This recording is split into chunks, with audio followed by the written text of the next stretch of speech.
Hello tout le monde et bienvenue dans c'est la première édition, je pense, de cette conférence d'échange autour des nouvelles technologies. Donc, je vais pas trop tarder, je vais commencer par partager rapidement mon écran, me présenter. Du coup, côté son, c'est bon, vous m'entendez bien? Je peux augmenter le son ou ça va? Juste un test rapide. Non, c'est bon, c'est bon, c'est bon. Le son, c'est bon. Ok. Ok. Du coup,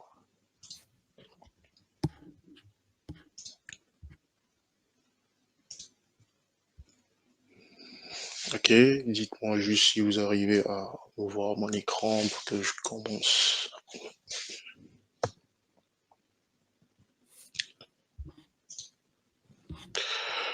C'est bon, je peux commencer?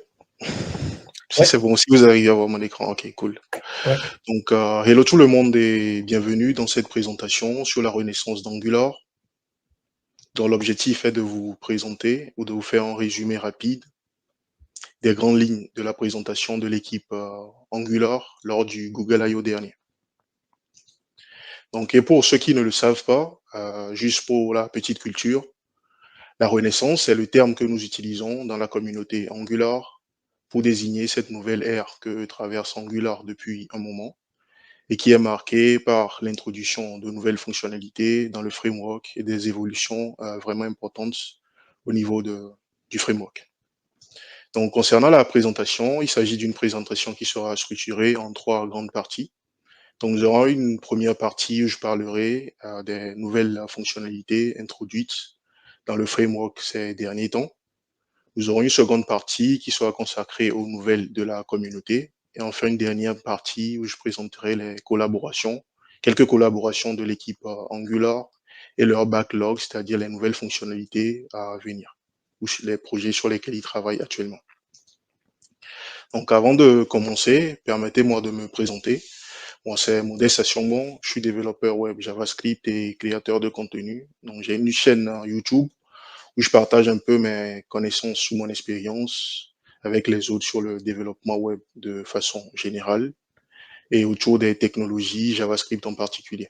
Donc, si l'une des technologies ici vous intéresse, n'hésitez pas à faire un tour sur ma chaîne, vous ne serez pas déçus. Et si vous souhaitez me trouver sur les médias sociaux, je suis facilement trouvable en utilisant l'identifiant RBLMDST ou le hashtag DevPropulsor, qui est le nom de ma chaîne. Donc, si nous revenons à la présentation, lors du Google I.O., il y a l'équipe Angular qui a, dans un premier temps, rappelé la mission de l'équipe Angular. Et cette mission consiste à fournir aux développeurs un framework qui prend en compte à la fois la performance, l'expérience de l'utilisateur, l'expérience du développeur et la stabilité des applications qui sont développées. Et tout cela pour fournir aux développeurs la possibilité ou l'assurance de fournir ou de développer des applications de qualité. Donc, si nous revenons maintenant aux fonctionnalités, aux dernières fonctionnalités introduites dans le framework, nous allons commencer par le côté performance, c'est-à-dire des fonctionnalités liées à la performance. Et lorsqu'on parle aujourd'hui de performance, il faut qu'on prenne en compte, lorsqu'on veut estimer la performance d'une application, il y a aujourd'hui trois critères à prendre en compte, à savoir le temps de chargement de nos applications, l'interactivité de l'application et enfin la stabilité de l'application. Donc, c'est ces trois paramètres que nous allons utiliser pour estimer ou parler, lorsqu'on parle de performance d'une application, c'est sur ces indicateurs que nous allons nous passer à chaque fois. Donc, ce sont des indicateurs que je mentionnerai durant ma présentation, d'où ce slide. Donc, lorsque nous parlons de performance, la première fonctionnalité qui a été introduite en Angular et qui concerne l'amélioration de la performance, il s'agit de ce qu'on appelle les nouveaux flux de contrôle. Donc, il s'agit des changements des anciens NGIF, NGSwitch et NG4 que nous connaissons. Et qu'est-ce que ça apporte? C'est que ça permet non seulement d'avoir une syntaxe qui se rapproche plus du JavaScript que nous connaissons, mais d'améliorer également le temps de chargement de nos applications. Donc, lorsque je prends le NGIF, l'ancien NGIF, cela devient du @if maintenant. Et si nous regardons un peu le code ici, sans se référer au @if, on voit que lorsqu'on enlève les arrobas ici, nous avons un code qui ressemble plus à du JavaScript que nous connaissons. Donc ici, il s'agit d'un exemple pour montrer rapidement la syntaxe. Donc on suppose ici que nous avons une variable level qui prend des valeurs qui peuvent être M, J et S qui représentent des niveaux d'expérience d'un utilisateur. Donc, et que nous souhaitons afficher, par exemple, junior lorsque le niveau est J, lorsque la valeur du niveau est J, mid lorsque la valeur du niveau est M, ou senior dans un autre cas. Donc ici, nous avons l'utilisation des nouveaux flux de contrôle pour pouvoir réaliser cela. Et ça, c'est dans le template qu'on le fait, et on voit que c'est une syntaxe qui est lisible et facilement compréhensible pour quelqu'un qui fait du JavaScript. Donc nous avons du NG switch également, qui est remplacé par le add switch, et qui a une syntaxe qui s'apparente comme ça. Donc là également, vous êtes d'accord avec moi que lorsqu'on enlève les arrobas, c'est-à-dire les hats, donc nous avons une syntaxe qui se rapproche un peu de ce que nous faisons dans notre quotidien. Nous avons également le ng-for qui a migré vers du add-for, qui est une syntaxe qui s'apparente à ceci, qui encore une fois se rapproche du JavaScript que nous connaissons. Donc nous avons un petit exemple ici qui se base sur une liste de produits pour pouvoir réaliser un affichage des noms de produits. Donc le plus que l'équipe nous apporte dans ceci, c'est que nous avons maintenant le track qui était initialement appelé track by. Donc nous avons un track maintenant qui est un facteur discriminant qui permet d'améliorer un peu la performance lors de l'affichage des valeurs. Donc le track est maintenant obligatoire lorsque vous utilisez le add-for. Et nous bénéficions également d'un nouveau bloc @empty qui vous permet, comme son nom l'indique, de pouvoir définir un template qui sera affiché à l'utilisateur lorsque la liste que vous parcourez est vide. Donc, lorsque nous prenons la deuxième fonctionnalité importante introduite dans Angular, il s'agit des deferrable views. Donc, il s'agit d'une fonctionnalité qui améliore également le temps de chargement de votre application. Et il s'agit dans la pratique du lazy loading, mais à l'échelle du template. Donc, pour ceux qui font du lazy loading, vous savez que le lazy loading qu'on faisait jusque-là se faisait à l'échelle de la route. Et l'impact que cela a, c'est que lorsque vous avez une application, comme l'exemple que nous avons ici, qui est un blog, lorsque l'utilisateur accède la première fois au blog, seule une partie de ce blog est visible à l'utilisateur en un instant donné. Mais malgré ça, nous mettons du temps à charger tout ce contenu qui n'est pas utile à l'utilisateur en un instant donné. Donc l'idée du deferrable view, c'est de pouvoir charger une partie spécifique dont on a besoin, et cela en fonction de certaines conditions. Et ces conditions, c'est ce qu'on appelle des déclencheurs. Donc, comme exemple de déclencheur, c'est lorsque le bloc que nous avons ici va rentrer dans la zone qui est visible à l'utilisateur. Donc, dans ce cas, on parle du trigger viewport. Nous avons un déclencheur qui peut être déclenché lorsque l'utilisateur interagit, par exemple, avec un bloc. Supposons que l'utilisateur clique sur un bloc ici, chargé, plus d'éléments ou mort. Donc là, on va lui afficher les blocs dont il a besoin à cet instant donné. Donc c'est à ce moment qu'on charge les chunks, c'est-à-dire on réalise le lazy loading. Donc c'est ce à quoi s'apparentent les deferrable views dans la pratique. Et cela se matérialise dans la pratique par l'utilisation de certains blocs, encore une fois. Donc il s'agit de 4 blocs que nous avons ici. Donc nous avons le @defer qui vous permet de préciser la condition de déclenchement de votre lazy loading et vous permet également de définir le template ou le composant que vous souhaitez lazy loader. Donc ça veut dire que le comment list ici, c'est lorsque ce bloc qui sert de placeholder ici va rentrer dans la partie visible à l'utilisateur. C'est à ce moment que nous allons déclencher le lazy loading du comment list. Donc ça permet de gagner en performance, c'est-à-dire qu'on ne met pas du temps à charger la page avec des données dont nous n'avons pas besoin, par exemple. Donc nous avons le add placeholder qui vous permet, comme son nom l'indique, de définir un composant qui servira de placeholder à l'utilisateur, c'est-à-dire visible la première fois que l'utilisateur arrive sur la page, le temps que le lazy loading soit déclenché. Donc le loading, cela permet de définir le bloc qui soit affiché pendant que le lazy loading est en cours. Donc un bloc chargement, spinner, comme vous voulez. Et vous avez le at error qui, comme son nom l'indique, permet de définir un bloc qui sera affiché à l'utilisateur lorsqu'une erreur se produit.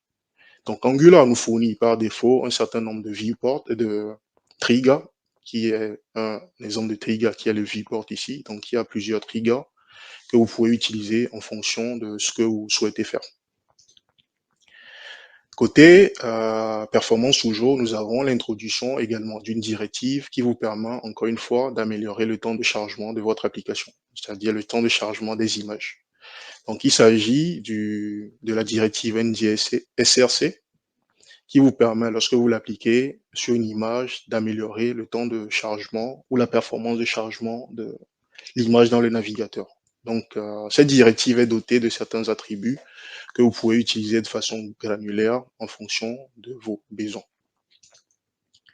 Nous avons également eu l'amélioration du server-side rendering, qui est le fait de pouvoir charger, de précharger, de charger la page côté serveur pour améliorer également la performance. Donc ça augmente deux indicateurs ici, c'est-à-dire le temps de chargement, et ça améliore également la stabilité de l'application, vu que vous n'allez pas avoir certains éléments qui vont s'afficher, disparaître, ou un bloc qui va décaler à un moment. Donc cela permet d'améliorer également le corps vital de votre application. Donc si on rentre dans les détails, pour ceux qui font du server-side rendering, vous connaissez sûrement la notion d'hydratation, qui est un mécanisme qui permet de rendre le HTML envoyé par le navigateur utilisable, c'est-à-dire qu'on puisse interagir avec. Donc, dans ce qui se faisait jusque-là, dans Angular, que ce soit Universal, c'est-à-dire l'ancienne façon de faire, c'est qu'à chaque fois que Angular reprend le contrôle sur la page, il y a le DOM qui est détruit et recréé. Donc, ce qui fait que c'est pas bon pour la performance de l'application et au niveau des core vitals. Donc, ceci a été amélioré aujourd'hui pour avoir aujourd'hui ce qu'on appelle le non-destructive hydratation, où on ne détruit plus le DOM pour pouvoir rendre le contenu qui est envoyé initialement par le serveur utilisable par l'utilisateur, c'est-à-dire des itérations. Et ceci améliore également le SEO de nos applications. Donc, on passe aujourd'hui du non-destructive hydration, qui est disponible sur la version 17, vers le partial hydration, c'est-à-dire que nous hydratons ou nous rendrons utilisable seulement une partie du DOM que nous avons chargé, seulement lorsque l'utilisateur commence par interagir avec. C'est-à-dire que nous n'allons pas charger des parties dont nous n'avons pas besoin et nuire à la performance de notre application. Donc ça, c'est ce qui sera introduit en mode preview dans la version 18 d'Angular qui est sortie récemment, cette semaine, il y a 2 jours. Côté expérience développeur, donc nous avons l'introduction des signaux comme nouvelle primitive pour pouvoir faire la programmation réactive. Et si vous faites partie de la communauté, depuis un moment, vous devez savoir que RIJS est l'un des freins à l'adoption de Angular dans la communauté. Donc l'idée, c'est que les signaux ont été introduits avec une API simple qui permet de réaliser de la programmation réactive. Donc vous avez quelques exemples ici. Et suite à cette introduction de la nouvelle primitive pour développer des applications réactives, donc on note un changement au niveau de l'API de communication entre les composants. Donc dans l'ancienne façon de faire, on créait nos inputs de cette façon avec les at inputs. Donc on se débarrasse maintenant de ça pour passer à une nouvelle façon de faire qui est basée sur les signaux. Donc il vous suffit d'importer votre input en minuscule et de l'utiliser de cette façon pour créer un input, de la même façon qu'on le faisait avant. Donc vous avez également le two-way data binding qui a changé. Donc avant, il fallait créer un input, lui donner un nom, faire un output, le nom que vous avez créé au niveau du input, lui associer le suffixe change et déclarer ça comme event emitter. Et c'est ce qui vous permet d'avoir le two-way data binding. Mais dans la nouvelle façon de faire, c'est plus simple. Avec une seule ligne, vous pouvez créer votre two-way data bind de la même façon que ça a été fait ici. Et à chaque fois qu'il y a des modifications de valeur, au lieu d'agir sur deux attributs, vous agissez juste sur un seul attribut qui est un signal dans ce cas. Et autre chose, vous allez vous dire, il reste les outputs, on fait quoi des outputs? Et lorsque vous prenez le code qui est ici, associé à la fois les inputs dans la nouvelle façon de faire et les outputs qui se basent sur les décorateurs, c'est pas trop joli à avoir dans le code. Donc l'équipe a pensé à modifier cela et à réaliser un alignement, de sorte qu'on ait quelque chose de plus joli de cette façon. Donc, ce qui est important à noter par là, c'est que les outputs ne se basent pas sur les signaux, contrairement à ce que beaucoup pensent, mais il s'agit juste d'une syntaxe ou du syntactic sugar pour pouvoir aligner les choses et avoir quelque chose de plus joli et de moins verbeux. Donc, les outputs, pour les créer, pareil, il suffit d'utiliser une fonction output de cette façon, et là, vous venez de créer un événement que vous pouvez émettre au niveau de votre composant. Donc, si on arrive au niveau des signal queries, donc pour ceux qui le savent, c'est une façon de pouvoir trouver un élément dans le DOM pour pouvoir agir dessus. Donc, on note également une migration vers l'utilisation des signaux qui s'apparente à ceci. Donc, ce qu'il faut retenir de façon globale, pour la majorité des API, il s'agit juste de renommer les choses et se débarrasser des hats. Donc, comme on peut le voir ici. Donc ici, nous avons un exemple qui est un peu parlant pour ceux qui ont déjà utilisé les queries. Donc, ce qu'on appelle contents, pour ceux qui ne le savent pas, c'est lorsque je déclare un composant, dans la partie template, j'ai ce qu'on appelle le view, le template. Et à l'utilisation du composant, ce qui se trouve à l'intérieur des balises représentant le composant, c'est ce qu'on appelle le content. Donc, pour faire les view children, les view child, les content child, les content children, comme on le faisait, il suffit d'utiliser cette nouvelle façon de faire. Et côté tooling, nous avons des améliorations au niveau de la performance dû au fait que maintenant Angular se base depuis une certaine version sur Vite, qui est un serveur de développement qui est très rapide, sur le ESBuild également, qui vous permet d'avoir un temps de compilation très rapide. Donc aujourd'hui, Angular se base sur tout ceci, pour vous permettre d'avoir une application qui est rapide, lors de un temps de build rapide et un temps pour vous servir des applications lorsque vous êtes en mode de développement très rapidement. Donc, vous bénéficiez également d'un nouvel onglet au niveau du DevTools également, qui vous permet de réaliser maintenant du débogage au niveau de l'injection de dépendance. Donc, côté communauté, vous avez actuellement un nouveau site Angular depuis la version 16. Donc, la dernière fois, c'est-à-dire il y a 2 jours, ils ont supprimé ou rendu non accessible l'ancien site qui était en bleu, qui était destiné aux anciennes versions d'Angular. Donc, sur le nouveau site, c'est Angular Dev déjà. Vous avez également une version qui est en français. Et vous avez maintenant sur le site un tutoriel qui vous permet d'apprendre facilement Angular avec un playground également. Vous pouvez tester vos codes directement au lieu d'aller à chaque fois sur StackBiz pour faire des tests. Donc tout ça au niveau du site. On note également l'adoption des signaux par la majorité des API qui existent déjà, dont certains ont été listés ici. Je vais aller rapidement pour la suite. Donc, on note également au niveau de la communauté, il y a l'équipe Angular qui a félicité 2 projets cette année. Donc, le premier projet, c'est Analog.js.